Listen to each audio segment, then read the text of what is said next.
Psicólogos, ¿cuáles son algunas cosas que las personas consideran normales pero que realmente deberían ser evaluadas? Historia 1. Hola, soy un niño que quedó desatendido. Me diagnosticaron discalculia cuando estaba en el 10º grado de la escuela secundaria. A lo largo de los años, mis padres le decían a consejeros, psicólogos, etc., que algo no estaba bien y que era más que simplemente ser malo en matemáticas. Fue necesaria una maestra realmente increíble que me impulsara y abogara por mí para obtener un diagnóstico oficial antes de que alguien hiciera algo al respecto. Entiendo completamente que a veces los padres pueden ser molestos, pero por favor, si un niño tiene 15 o 16 años y está atrapado en un nivel de matemáticas de 5º grado, investiguen el asunto. Historia 2. Las personas normalizan comportamientos abusivos por parte de sus seres queridos con frecuencia. Ser capaz de identificar tus propios límites personales y luego hacer respetar esos límites con otros para tu propio bienestar, desafortunadamente, no es algo innato. Historia 3. Soy terapeuta y quiero decir que si creciste en una familia donde todos deben trabajar para mantener contento o complacido a uno o más miembros de la familia, eso no es saludable. Las personas son responsables de sus propios sentimientos. No es tu trabajo aplacar a otros para que puedan regular sus emociones. Historia 4. Desconexión con amigos. Un amigo actual mío está pasando por verdaderas luchas emocionales y mentales. Aún estamos en contacto, pero se ha estado distanciando de otras personas. De vez en cuando logramos avances, pero ha sido difícil. Historia 5. Soy psicoterapeuta y quiero mencionar algunas cosas que veo con regularidad y que podrían haberse detectado antes de convertirse en un problema, mecanismos de afrontamiento no saludables, por ejemplo, beber para relajarse con frecuencia o fumar mucho. Incluso comportamientos promiscuos pueden ser una señal de alerta de que una persona está tratando de evitar lidiar con algo estresante distrayéndose. Autolesiones, golpearse a uno mismo, golpearse la cabeza contra objetos, quemarse a propósito, cortarse, etc. Todos estos comportamientos indican que es hora de hablar con un profesional. Comportamientos normales en niños, adolescentes que en realidad no son normales, como escapar de casa o involucrarse en peleas. Falta de comunicación. Cuando esto sucede, generalmente algo no está bien, no siempre, ya que algunas personas son más reservadas que otras. Pero si un niño, adolescente, adulto rara vez habla o está en silencio en presencia de sus padres o pareja, es hora de que vean a un profesional sola para evaluar su seguridad.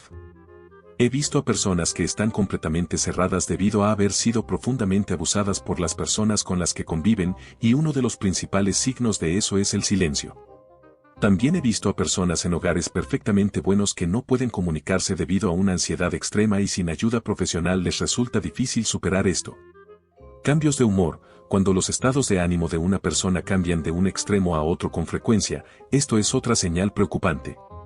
A veces se consideran excéntricos o hormonales, pero este tipo de comportamiento puede ser un signo de varios problemas, desde trastorno bipolar hasta trastorno de estrés postraumático. Antes de continuar, no te olvides de darle a like y suscribirte al canal para seguir apoyándonos. Continuemos. Historia 6. El comportamiento de autosabotaje puede arruinar tu vida rápidamente. Si has experimentado un evento en tu vida que te ha afectado negativamente y te encuentras exhibiendo comportamientos irracionales o incongruentes, busca la ayuda de un consejero. No es necesario tener ninguna patología específica para buscar asesoramiento en busca del bienestar mental. Historia 7. A menudo, muchos de mis pacientes se sorprenden cuando les digo, oye, eso es ansiedad o depresión, cuando pensaban que sus comportamientos eran típicos para todos. No poder mantener amistades. Sentirse constantemente nervioso por la seguridad de tu hijo, hasta el punto de que no soportas estar solo con él sin tu pareja. No poder motivarte para hacer cosas, especialmente aquellas que antes disfrutabas. Sentirte excesivamente cansado todo el tiempo. No poder calmarte y solo pensar en los mismos pensamientos una y otra vez, sintiendo preocupación. Otras cosas en las que podemos ayudar, tener dificultades para confiar en los demás.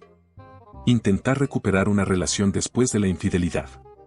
No saber por qué tu hijo se está portando tan mal y necesitar orientación. Ayudar a mejorar la comunicación dentro de tus relaciones. Si experimentas estas cosas, y más, los terapeutas pueden ayudar. Permítenos ayudarte. Historia 8. Una buena regla general para determinar si un comportamiento o síntoma debe ser evaluado es la misma que usamos para determinar un trastorno diagnosticable, si causa deterioro en una o más áreas de la vida. La gama de lo que es normal es amplia, pero si algo te impide asistir a la escuela o al trabajo, mantener una higiene básica, mantener tus amistades, relaciones familiares o románticas, está causando un deterioro y debes buscar ayuda. Historia 9. Es importante destacar que no es necesario que los padres hablen con sus hijos sobre problemas de adultos. No, tu hijo pequeño no necesita ser consciente de que estás teniendo dificultades financieras o de que, papá durmió con la señora de al lado. Los padres que les dicen a sus hijos que van a estrellar mi coche contra un árbol a propósito, matarme mientras estás en la escuela, o cortarme las muñecas mientras me ducho esta noche. Y los padres que sienten que necesitan arreglar a sus hijos, cuando en realidad es la unidad familiar en su conjunto la que necesita apoyo y asistencia. Son solo algunos ejemplos recientes que he escuchado. Historia 10. He visto a muchas personas ignorar su depresión u otras enfermedades mentales porque creen que no es tan grave o otras personas están peor o debería ser capaz de manejarlo por mi cuenta. No debes tener que sufrir una enfermedad mental, incluso si técnicamente puedes. Te mereces ser feliz, y los terapeutas y psiquiatras están ahí para ayudarte a aprender cómo ayudarte a ti mismo. No es una debilidad buscar a alguien que pueda ayudarte a descubrir habilidades de afrontamiento o recetarte medicamentos para afinar los neurotransmisores de tu cerebro. Historia 11. Investigador psicólogo aquí, si tu niño pequeño está mostrando comportamientos socialmente inusuales como no responder al nombre, no responder a una sonrisa social, no señalar o usar gestos, utilizar tus manos o brazos como si fueran una herramienta o extensión de su cuerpo. Participar en comportamientos repetitivos. No responder cuando intentas dirigir su atención a objetos distantes usando tu mirada. Consulta con el pediatra sobre la posibilidad de realizar una evaluación para el trastorno del espectro autista. Historia 12. Pensé que mi hija era sorda durante un tiempo. Podía estar detrás de ella gritando su nombre y aplaudiendo. Ella estaba tan concentrada en su manta o en Elmo que no reaccionaba. Su habla estaba retrasada. Caminaba de puntillas. Una serie de problemas. Dejé que mi familia me dijera que estaba loca y que solo quería que hubiera algo mal con ella, que no había nada mal y que lo superaría. Luego comenzaron los ataques. Se golpeaba la cabeza contra la pared, el suelo, los gabinetes. Se arrojaba desde los muebles. Gritaba durante horas. Su pobre cabeza y rostro estaban cubiertos de moratones. Tenía miedo de que alguien llamara a la policía y se la llevaran. Alguien me recomendó ponerse en contacto con la intervención temprana. Mi hija tiene un trastorno del procesamiento sensorial. Tiene un retraso severo en el habla y el aprendizaje. Estamos esperando para ver a un terapeuta especializado en niños para que la evalúen. Está recibiendo una serie de terapias diferentes. Supongo que escribí todo esto porque tienes toda la razón. No lo ignores. Si eres un padre primerizo, puede ser difícil notarlo o aceptarlo. Pero si sientes que algo no está bien. Si tu instinto te dice que algo no está bien, busca ayuda. Cuanto más tiempo pases sin hacerlo, más difícil será para tu hijo y tu familia. Historia 13. El perfeccionismo. Aunque sea un espectro y todos queremos hacer un buen trabajo, la obsesión por la perfección no es algo de lo que debamos estar orgullosos y definitivamente no es saludable.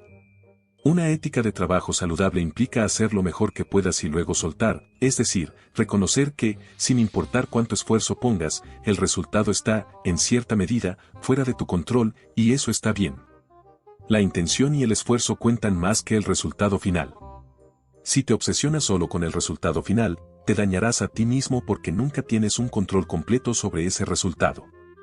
Sin embargo, si tienes control total sobre la intensidad y dedicación que pondrás, aunque eso no se traduzca bien. Es un hecho de la vida que a veces las cosas no salen como uno quiere, por lo que las personas que nunca, y quiero decir nunca, tienen nada menos que un trabajo impecable todo el tiempo, de alguna manera están pagando por ello, ya sea con agotamiento, estrés mental, horas extras, medicamentos o sustancias para seguir adelante, etc. Es patológico querer, o pensar que puedes tener de manera realista, tanto control que tu trabajo sea impecable todo el tiempo. Historia 14. Quiero señalar que hay muchas cosas que son normales pero no son saludables ni ideales. Lo normal es simplemente lo que hace la mayoría estadística, no necesariamente lo que sería mejor para ellos. Creo que la pregunta principal debería ser qué impacto tiene esto en mi vida y mis relaciones, en lugar de preguntarse cómo se compara con la experiencia o el comportamiento promedio de las personas. Historia 15, nueva enfermera aquí. Hice mi rotación en salud mental y un paciente en particular mostró mucho interés en mí. Fue muy educado y amable, hablaba sin parar, respondía todas las preguntas y me preguntaba repetidamente mi nombre. Más tarde, tuvimos acceso a los archivos de los pacientes y obtuve el de él. Había tenido un brote psicótico y comenzó a escuchar a Dios. Ella le dijo que su nombre era Courtney y que ella lo había elegido y que debía encontrarla y casarse con ella. Adivina cuál es mi primer nombre. Courtney. Al final, me trasladaron a otra parte del hospital porque estaba bastante interesado. Puedo confirmar, definitivamente no soy Dios. Tener esa responsabilidad sería demasiado. Historia 16. Lidiar con el estrés en tus relaciones alejándote de las conversaciones, diciendo que has tenido suficiente o guardando silencio.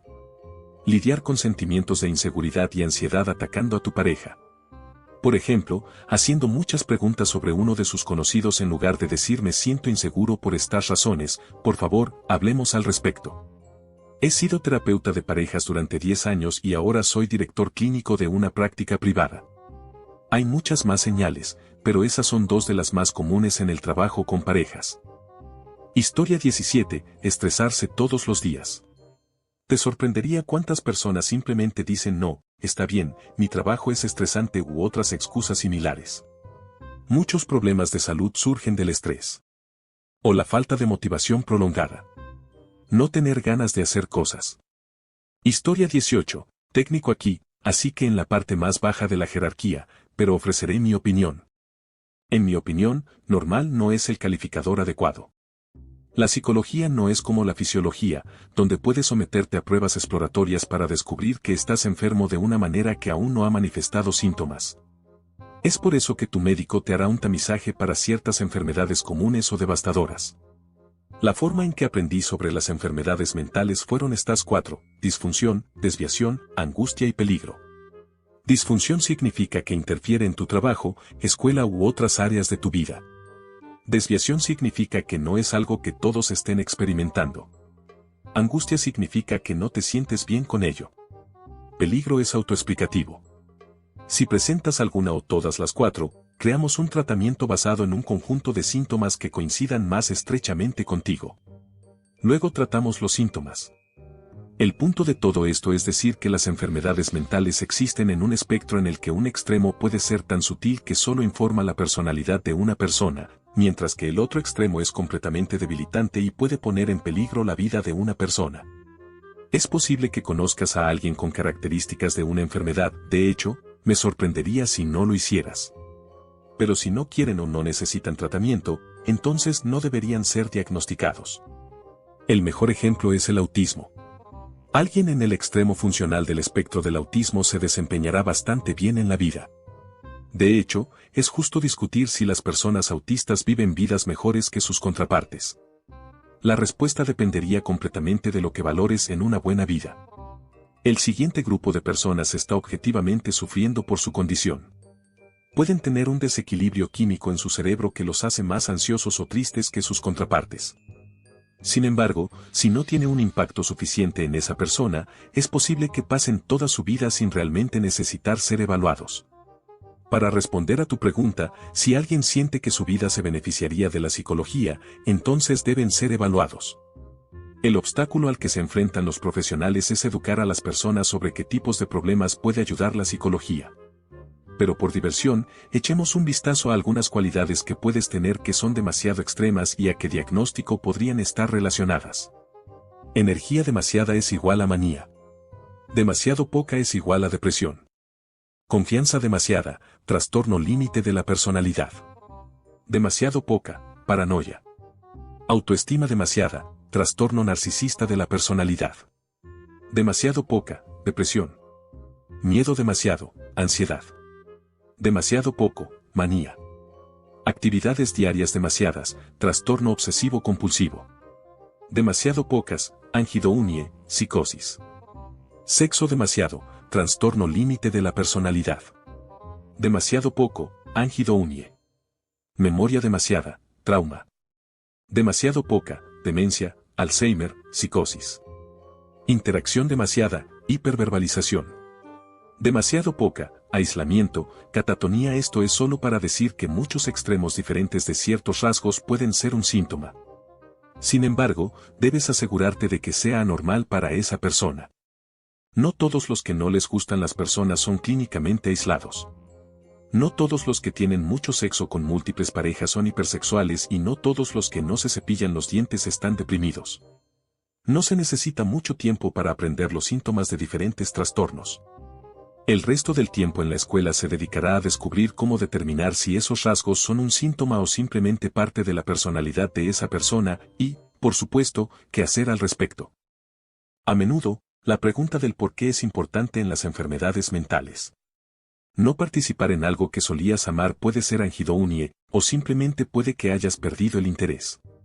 Tu médico nunca debería tener que preguntarte por qué tienes ganglios linfáticos inflamados. Tu terapeuta definitivamente debe preguntarte por qué quieres divorciarte. Me engañó no es un síntoma, pero él ya no es mi esposo, es un impostor que se parece a mi esposo, pero es un espía de Al Qaeda enviado para matarme. Lo es, muy probablemente.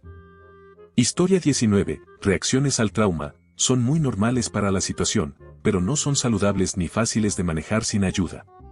Nuestros cuerpos y cerebros acumulan respuestas de supervivencia, por lo que veo a muchas personas luchando con habilidades de afrontamiento o hábitos poco saludables que en algún momento les mantuvieron a salvo y les ayudaron a sobrevivir. Esto puede variar desde cambios de humor significativos, disociación emocional o física, dificultad para conectarse con su ser físico o emocional, y dificultad para identificar desencadenantes. Veo a menudo sobrevivientes de abuso infantil que han tenido problemas en terapia anteriormente debido a esto. Si tu terapeuta asume que puedes conectar y nombrar tus sentimientos, identificar lo que te está afectando, etc., no será muy útil. También quiero recordarles que, en lo que respecta a la terapia, no esperen si pueden evitarlo. No existe un problema demasiado pequeño para la terapia, pero esperar puede hacer que algo se convierta en un problema mucho más grande. Sé que, por diversas razones, esto no siempre es factible, pero si pueden, por favor, háganlo. Historia 20. Emociones extremas, falta o dificultad para controlar los impulsos, pérdida de la conciencia, irritabilidad extrema, trastornos del sueño, emociones reprimidas o contenidas, sentirse como un alienígena, pensar que todos tienen un motivo oculto, aislamiento, preocupación obsesiva por complacer a los demás o evitar conflictos, sensación de vacío, sentir que falta una parte de tu identidad o que no tienes una identidad propia, tendencia sutil a aferrarse a los demás, especialmente parejas románticas o amores platónicos. Tal vez a veces sientes que eres un poco demasiado o tal vez lo has escuchado de algunas exparejas. Fui a la escuela para estudiar psicología forense antes de tener que abandonarla debido a mi propia enfermedad mental no tratada. Resulta que mi perspectiva del mundo estuvo equivocada toda mi vida y pensé que todos eran así porque mis familiares eran así. A pesar de estar en terapia durante toda mi vida por depresión y ansiedad, nadie detectó el trastorno límite de la personalidad porque yo no sabía que necesitaba hablar de estos sentimientos. No se detectó el trastorno hasta que mi mente se convirtió en un lugar tan peligroso que no estaba seguro de poder funcionar nuevamente o de poder tener las relaciones que ansiaba con mis seres queridos. Otro ejemplo es mi pareja. Siempre ha tenido emociones apagadas, no expresaba mucha pasión por las cosas que le gustan o cree que son importantes, ni siquiera lo suficiente como para votar antes de que nos conociéramos. La mayoría de las personas con trastorno esquizoide de la personalidad sentirán esta desconexión y pensarán que está bien, pero pueden estar realmente luchando y no saber por qué o incluso no saber que hay un problema, como la enfermedad cardíaca. No voy a mentir, en algunos casos, tener esquizoidismo puede ser casi alentado, en casi todos los tipos de trabajo. Sin embargo, impacta gravemente la calidad de vida de la persona, a veces haciéndole sentir que no tienen un lugar en este mundo. Historia 21. No soy terapeuta ni profesional de salud mental, pero soy un paciente que ha tenido depresión mayor y una gran cantidad de ansiedad durante mucho tiempo. Seguro decir que la mayoría de mi vida. Para la depresión, agotamiento sin causa aparente, sentirse adormecido, estallidos aleatorios de ira, pérdida de interés en cosas favoritas, descensos en calificaciones o rendimiento laboral, deseo de desaparecer, creer que los demás estarían mejor sin ti, sentirte como una carga, enfermarte más seguido, aislarte, pensamientos de quitarte la vida casuales. Mi propio gran ejemplo de esto y experiencia personal fue caminar por la calle con mi hermana y pensar, casualmente, podría simplemente dar un paso al lado frente a un coche y estar muerto, simplemente me vino a la mente. Sentirte sin valor, pensamientos intrusivos, mirar fijamente al espacio durante horas y horas, llanto repentino y sentir que mereces ser infeliz. Para la ansiedad, sentirte sofocado en un espacio abarrotado, palpitaciones del corazón, mareos, náuseas, sudoración, pulso rápido, incapacidad para estar quieto, tartamudeo, frustrarse por algo simple, volverse mudo, boca seca, estar hiperconsciente de todos, sentir que todos te están mirando, sentir que te están observando, sentir que te están juzgando constantemente, sentir que las personas están en tu contra, sentir que ciertas cosas son trampas, como si te hubieran preparado para él. Fracaso, sentirte enfermo antes de hacer algo, temblores incontrolables, insomnio, un sentido incontrolable de temor, imaginar el peor escenario posible y tener miedo de salir de tu hogar. Algunos de estos se superponen, y todos estos son mis propias experiencias y síntomas personales. Varían de persona a persona. Por favor, no te avergüences de buscar ayuda. Estas personas quieren ayudarte. Si no puedes pagar la ayuda, intenta encontrar una clínica gratuita. Te mereces ser feliz. Te mereces no sentirte como una mierda total. Sé que dar el paso para buscar ayuda da miedo. Pero vale la pena. No te van a encerrar en una celda acolchada con una camisa de fuerza. Incluso si fueras a un hospital psiquiátrico, estas personas realmente se preocupan. Quieren ayudarte. La enfermedad mental es eso, una enfermedad. No te niegues la ayuda que necesitas y mereces. No descartarías una enfermedad física potencialmente grave. Así que no descartes una enfermedad mental potencialmente grave. Historia 22. En mi caso, tuve que ser arrestado por tener uno de mis, en ese momento, muchos episodios esquizofrénicos en un supermercado para que realmente admitiera que tenía un problema, y ese fue el día en que me diagnosticaron como esquizofrénico paranoico. Ahora tengo un medicamento que funciona sin demasiados efectos secundarios, aripiprazol. Solo tengo que levantarme muy despacio después de estar sentado durante más de 10 minutos, de lo contrario, me desmayo. Y cuando tengo una recaída, que es rara, me resulta muy difícil tomarlo nuevamente, ya que las voces me dicen que no lo haga hasta que me vea obligado a tomarlo, y me refiero a que me lo administran con fuerza física agresiva. Pero es algo muy aterrador no poder confiar en tu propia mente. Y con esto finalizamos el video. Comenta tu respuesta a esta pregunta en los comentarios, dale like y comparte el video si quieres apoyarnos. Un saludo y cuídense guapetones. Besitos.